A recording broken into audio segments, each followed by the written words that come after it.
Goeiemôre almal, ons is weer terug by die psalms vandag.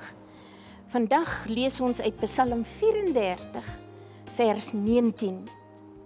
Die Here is naby die wat gebroken is van hart, en hy verlos die wat verslae is van gees. Jy weet, die Here beskerm die gelowige.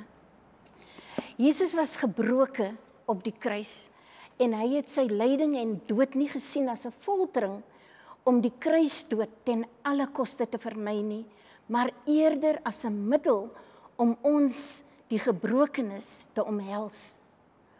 Ons as mens gaan deur hierdie lewe met 'n verskeidenheid van gebrokenhede, gebroke harte, gebroke gees, liggame, verhoudings en sovoorts.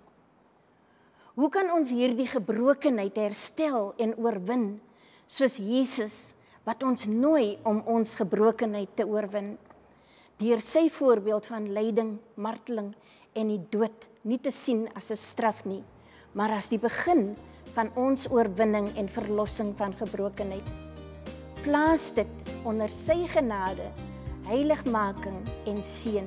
Sodoende kan ons gebrokenheid lei tot die poorte van 'n nuwe lewe.